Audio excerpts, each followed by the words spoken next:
Hello दोस्तों, आप कैसे हैं दोस्तों। अगर आप मेरे चैनल पर नए तो मेरे चैनल को लाइक करें, शेयर करें, सब्सक्राइब करें, क्योंकि आज का हमारा जो वीडियो है वो काफ़ी हेल्पफुल होने वाला है। क्योंकि आज मैं आपको बताने वाला हूँ कि कैसे अगर आपके फ़ोन पे वॉलेट में पेमेंट फंस गया हो तो किस तरीके से आप निकाल सकते हैं, या फिर आपने अगर कैशबैक रेफर अर्न करके पाया, अगर आपने आपके पे जो फ़ोन पे वॉलेट है उसमें अगर कभी आ चुका है तो उसको आप कहीं पर कैसे यूज़ करें। अगर ये पूरा जानना चाहते हो तो सबसे पहले आप मेरे वीडियो को लाइक करो, शेयर करो, सब्सक्राइब करो। और चलते हैं दोस्तों वीडियो की तरफ। तो सबसे पहले मैं आपको ये बता दूं कि जो फ़ोन पे वॉलेट होता है इसमें हम स्टार्टिंग पे चले तो पहले हम हमारा जो यहाँ पे बैंक चेक कर ले कि आपको कौन सी बैंक है। दोस्तों ये जैसे मेरे यहाँ पर बैंक ऐड है, आप अपने यहाँ पर बैंक चेक कर ले और बैंक पर क्लिक करें। सबसे पहले आपकी बैंक जो है यहाँ पे बैंक एक्टिव होना चाहिए। जो ऑलरेडी मेरी बैंक एक्टिव है, यहाँ से आपकी यूपीआई आईडी जो है वो एक्टिव कर दीजिएगा। जैसे मेरी यहाँ पे दो यूपीआई आईडी बनी है जो ऑलरेडी एक्टिव है।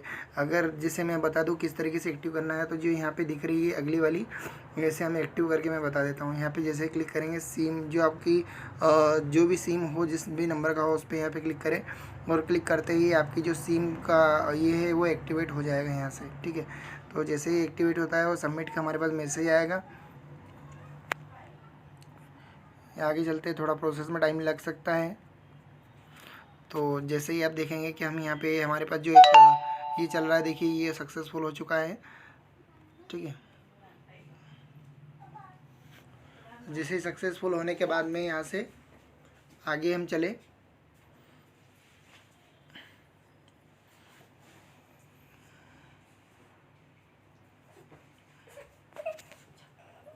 थोड़ा वेट कर सकते हैं यहाँ पे, जिससे हम यहाँ पे बैंक ऐड हो जाती है, ठीक है। तो यहाँ से ऑलरेडी मेरी ऐड है इसलिए वो ऐड नहीं हो रहा है, तो आप यहाँ पे चेक कर लें।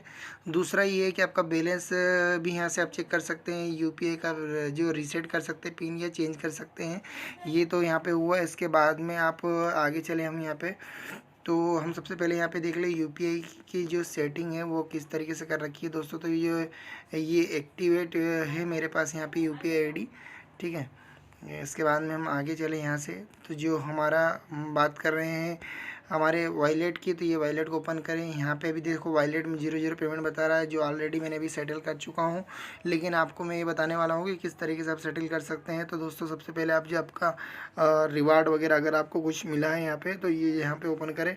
जैसे आप वॉलेट में पेमेंट एड करते हैं तो आपको 1500 रुपये तक का कैशबैक इसमें दिया हुआ है, जो ऑफ़र वगैरह में यहाँ पे यूज़ कर सकते हैं। इसके बाद में हम चले आगे। सबसे पहले अब मैं आपको ये बता दूं कि अगर आपका पेमेंट जो है वो यहाँ पे मतलब आपके वॉलेट्स में से आपको बैंक में लेना है, तो मैं आपको पहले यहाँ देखो इस साइड में एक आपको एक क्वेश्चन मार्क का चिन्ह देखे, जिस पे हम क्लिक करते हैं। क्लिक करने के बाद में हमारे पास जैसे डिटेल वगैरह दी है, जैसे ट्रांजेक्शन से रिलेटेड अगर हमको कोई इशू वगैरह है तो यहाँ पे हम इसके बारे में जानेंगे। अगर गेटिंग स्टार्टेड यानी स्टार्टिंग में अगर फ़ोनपे हम चलाते हैं उसमें कोई दिक्कत वगैरह हो रही है पेमेंट से रिलेटेड, तो या हमको कुछ फ़ोनपे में कोई दिक्कत आ रही है तो हम यहाँ पे क्लिक करेंगे।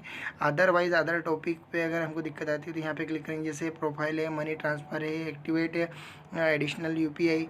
तो दोस्तों मैं आपको यहाँ से स्टार्टिंग से पहले ही बता देता हूँ कि सबसे पहले हम बात करते हैं ट्रांजेक्शन रिलेटेड की। तो यहाँ पे हम जैसे इस पर क्लिक करेंगे तो क्लिक करने के बाद में हमारे पास ऑप्शन आ जाता है कि अगर आपका पेमेंट अगर फेल्ड हो जाता है, जैसे इशू विथ फेल्ड पेमेंट, तो आप इस पर क्लिक करेंगे।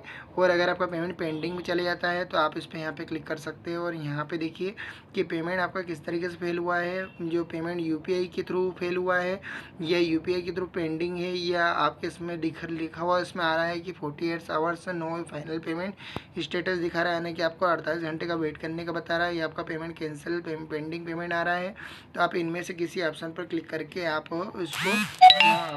उसको सही कर सकते हैं। इसके बाद में आगे चले हम, तो ये जैसे इशू विद रिफ़ंड, अगर आपका पेमेंट फंस गया हो और आपको रिटर्न चाहिए तो दोस्तों यहाँ से रिफ़ंड यूपीआई पेमेंट आप यहाँ पे क्लिक कर दिया। रिफ़ंड फॉर कार्ड पेमेंट, आपने जिससे भी पेमेंट किया, refund for payment by mode bye merchant, तो आपने मर्चेंट से किया हो तो मर्चेंट पे क्लिक कर दे, बैक करें यहाँ पे, फिर पूरा बैक कर दे, बाहर आए यहाँ पे। अब अदरवाइज़ हम मनी ट्रांसफ़र पे क्लिक करते हैं। तो मनी ट्रांसफ़र में दोस्तों मैंने आपको बताया कि सेंड मनी और सेंड मैसेज, तो जैसे सेंड मनी पे क्लिक किया हमने। अब यहाँ पे आपको बताएगा कि किस तरीके से आपने पेमेंट आपने किया है। अगर मान लो कस्टमर को आप कैसे पेमेंट करते हो, जैसे how do I send money using PhonePe number UPI या आईडी या यूपीआई नंबर। दोस्तों ये इससे अगर आप पेमेंट करते हैं कस्टमर को तो आप इस पर क्लिक कर देंगे। यहाँ से हम अगर मान लो कि चलो इस पर क्लिक करते हैं, हम इस पर जैसे क्लिक किया तो यहाँ पे दिखा रहा है वो कि आपको इसमें क्या करना है कि अगर आपने इससे पेमेंट किया तो इससे आप यहाँ से चेक देख सकते हैं। इसके बाद में आगे चले हम, अगर आपने I send money to myself यानी खुद को पेमेंट किया हो या I send money to bank account अगर आपने बैंक में डाला हो, ठीक है। जैसे मैंने आपको बताया था can I send money using my wallet balance. सबसे पहले हमारा मेन टॉपिक जो है कि हम हमारे जो वॉलेट का पेमेंट है वो कैसे यूज़ कर सकते हैं दोस्तों। तो यहाँ पर लिखा है कि no you can not send money using your PhonePe wallet. जैसे आप नहीं, जो आप जो मनी सेंड कर रहे हैं वो फ़ोन पे वॉलेट में, तो आप उसे कैसे सेंड नहीं कर सकते कैन। तो दोस्तों यहाँ से बैक करें, पहले बैक करने के बाद में आप यहाँ पे देखें कि जो अपने पेमेंट सेंड कर रहे हैं तो वो आप नंबर वाइज कर रहे हैं या क्यूआर के थ्रू कर रहे हैं, जिस भी थ्रू कर रहे हैं तो आप यहाँ से चेक कर सकते हैं। इसके बाद में यहाँ आगे लिखा रहा है कि इशू ऑफ पेमेंट या कैंसिल पेमेंट करना हो तो यहाँ पे क्लिक कर दे, ठीक है। ये बैक करें यहाँ से, फिर बैक करें पूरा, आप यहाँ पे बाहर आए तो आप यहाँ से जैसे हम यहाँ पे क्लिक किया कॉन्टैक्ट योर बैंक, तो दोस्तों जिस भी बैंक का हमारा पेमेंट इशू हो चुका है उस बैंक पे हम यहाँ पे क्लिक कर देंगे। अगर मान लो कि हमारा एग्जांपल के तौर पे हम बात करते हैं, हमारा ये एक्सिस बैंक है तो एक्सिस बैंक पे हमने क्लिक कर दिया। यहाँ पे कस्टमर का कंप्लेंट नंबर आता है और कस्टमर की कंप्लेंट लिंक आती है, जिसको यहाँ से फिल करके आप डायरेक्ट बैंक में अपना जो भी आपको इशू वगैरह है उसको आप बैंक में ट्रांसफ़र कर सकते हैं। इसके साथ में दोस्तों इसमें मेन एक तो सबसे बड़ी बात ये है कि अगर आप इसमें रिवार्ड वगैरह या रेफर अर्न करते हैं तो रेफर अर्न का रिवार्ड वगैरह यहाँ पे क्लिक कर सकते हैं।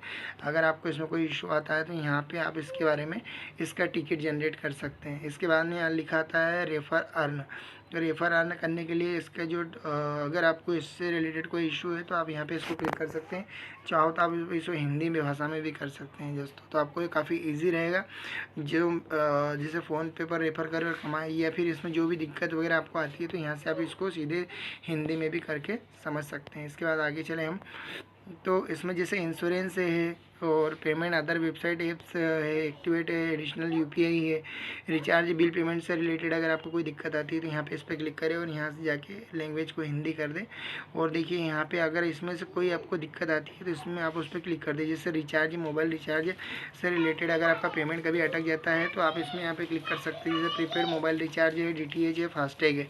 अगर आपने फास्टैग रिचार्ज करा और पेमेंट अटक गया, DTH रिचार्ज करा या प्रीपेड रिचार्ज किया तो इसकी सारी इन्फॉर्मेशन यहाँ पे दी गई है, जो मैं आपको आगे अगले वीडियो में आपको बता दूंगा, ठीक है, जिसमें आपको ये सारी चीज़ें मैं आपको डिटेल में समझा दूंगा। इसके बाद में हम बाहर आ जाएं, यहाँ से हम पूरा बाहर आ जाते हैं यहाँ से। और दोस्तों हम फिर ये वापस हमने यहाँ पे क्लिक किया और हम इसको हिंदी में कर देंगे ताकि आपको भी ये काफ़ी इजी तरीके से समझ में आ सके, ठीक है। जैसे ही इसको हिंदी में किया हमने तो ये प्रोफाइल पे हम क्लिक करते हैं।